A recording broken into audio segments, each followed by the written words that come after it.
नमस्कार। कभी सोचा है कि एक बॉर्डर, एक सीमा आखिर होती क्या है? क्या ये सिर्फ जमीन पर खींची एक लकीर है? असल में ये इससे कहीं ज्यादा है। तो आज चलिए भारत की उन्हीं सीमाओं के एक सफर पर चलते हैं। वो सीमाएं जो सिर्फ नक्शे नहीं बल्कि हमारे देश की पूरी कहानी बयां करती हैं। क्योंकि ये सिर्फ राजनीतिक बंटवारे नहीं हैं।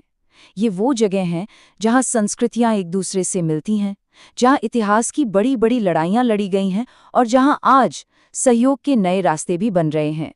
15,200 किलोमीटर। सोचिए जरा, ये नंबर कितना बड़ा है।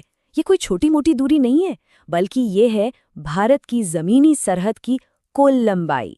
एक दो नहीं, पूरे 7 अलग अलग देशों को छूती है ये सीमा। अंदाजा लगाने के लिए ये इतना है कि आप धरती का लगभग आधा चक्कर लगा लें।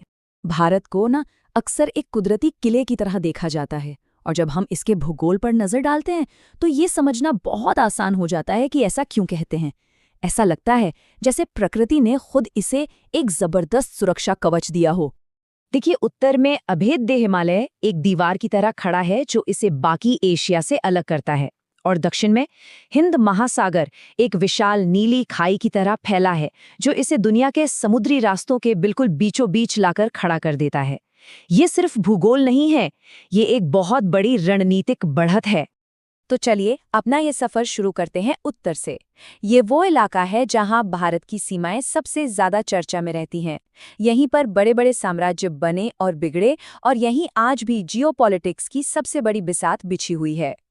ये रहे भारत के 7 जमीनी पड़ोसी, और यहाँ एक बड़ी दिलचस्प बात सामने आती है। ज्यादातर लोग सोचते हैं कि हमारी सबसे लंबी सीमा चीन या पाकिस्तान से होगी, पर ऐसा नहीं है। भारत की सबसे लंबी सीमा है बांग्लादेश के साथ, पूरे 4096 किलोमीटर, और सबसे छोटी वो है अफगानिस्तान के साथ, सिर्फ 106 किलोमीटर। ये तो दिल्ली से आगरा की दूरी से भी कम है। पश्चिम की तरफ हमारी सीमा पाकिस्तान से लगती है, जिसे रेड क्लिफ लाइन कहते हैं। ये लाइन 1947 में बंटवारे के वक्त बहुत जल्दबाजी में खींची गई थी, और सच कहें तो ये सिर्फ एक सीमा नहीं बल्कि लाखों लोगों की जिंदगी बदलने वाली एक बड़ी त्रासदी की गवाह है। इसकी विरासत आज भी दोनों देशों के रिश्तों पर गहरा असर डालती है। अब अगर पाकिस्तान के साथ सीमा का मामला पेचीदा है, तो चीन के साथ ये एक बिल्कुल ही अलग लेवल पर है। पूर्वी हिस्से में है मैकमोहन लाइन, जिसे 1914 में तय किया गया था। भारत तो इसे अपनी आधिकारिक सीमा मानता है, लेकिन चीन ने इसे आज तक कभी नहीं माना, और बस यहीं से सारे तनाव की जड़ शुरू होती है। तो फिर सवाल उठता है कि जमीन पर असल में है क्या? उसे कहते हैं लाइन ऑफ एक्चुअल कंट्रोल, या LAC, यानी कि वास्तविक नियंत्रण रेखा। देखिए, ये कोई पक्की इंटरनेशनल बॉर्डर नहीं है। ये वो जमीन है जहां दोनों देशों की सेनाएं आमने सामने खड़ी हैं, और यही वजह है कि ये इलाका हमेशा इतना ज्यादा संवेदनशील बना रहता है। उत्तर में ही हमारे 2 पड़ोसियों के साथ रिश्तों में जमीन आसमान का फर्क देखने को मिलता है।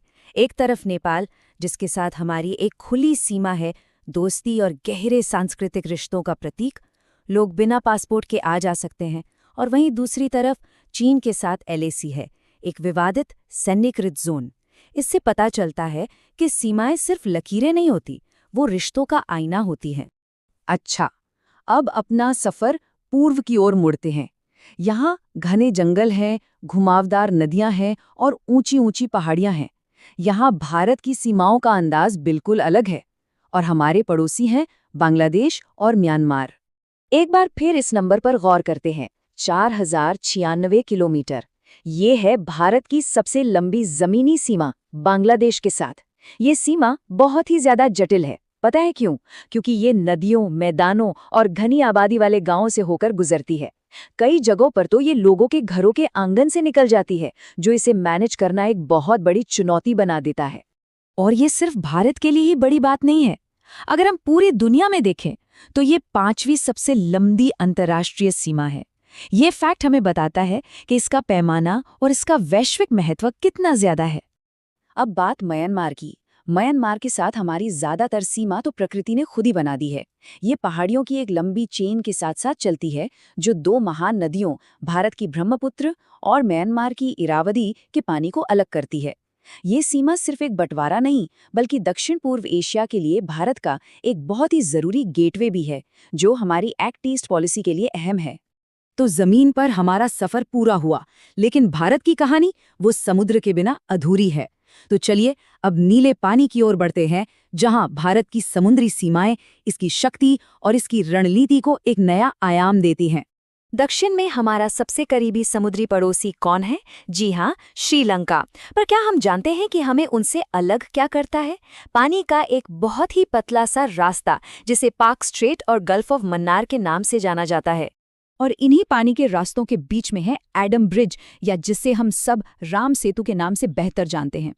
वैज्ञानिक स्टडीज कहती हैं कि ये चूना पत्थर की चट्टानों की एक नेचुरल चेन है, लेकिन करोड़ों भारतीयों के लिए ये महाकाव्य रामायण की एक जीती जागती याद है।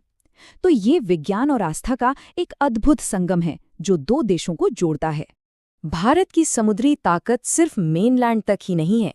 जरा अंडमान और निकोबार आइलैंड्स को देखिए। ये द्वीप मलक्का स्ट्रेट के मुहाने पर पहरा देते हैं, जो दुनिया का सबसे व्यस्त शिपिंग हाईवे है। यहाँ पर भारत की मौजूदगी इसे पूरे हिंद महासागर में एक जबरदस्त रणनीतिक बढ़त दिलाती है। तो उत्तर के बर्फीले पहाड़ों से लेकर दक्षिण के गर्म समंदर तक हमने भारत की सीमाओं का एक लंबा सफर तय किया है। अब एक पल रुककर ये सोचते हैं कि नक्शे पर खींची इन सभी लकीरों का असल में मतलब क्या है। ये जो बात कही गई है, इसमें इस पूरी कहानी का सार छिपा है। भारत की सीमाएं सिर्फ नक्शे पर लकीरें नहीं हैं, वे व्यापार की धमनियां हैं, संघर्ष की दरारें हैं और सांस्कृतिक आदान प्रदान के पुल भी हैं। एक ही वाक्य में सीमाओं की पूरी हकीकत बयां हो जाती है। तो इस पूरे सफर से हम क्या मुख्य बातें याद रख सकते हैं? पहली, भारत का पड़ोस बहुत बड़ा और अलग अलग तरह का है। दूसरी, हर सीमा की अपनी एक अलग कहानी है, कुछ दोस्ती की तो कुछ तनाव की। और सबसे जरूरी बात, ये सीमाएं भारत के आज और कल दोनों को आकार देने में एक बहुत ही अहम भूमिका निभाती हैं। और अंत में एक सवाल, जैसे जैसे दुनिया बदल रही है, तकनीक बढ़ रही है, व्यापार बढ़ रहा है, ये प्राचीन और आधुनिक सीमाएं भविष्य में भारत की कहानी को आखिर कैसे आकार देंगी? ये एक ऐसा सवाल है जिस पर हम सभी को सोचना चाहिए। हमारे साथ जुड़ने के लिए बहुत बहुत धन्यवाद।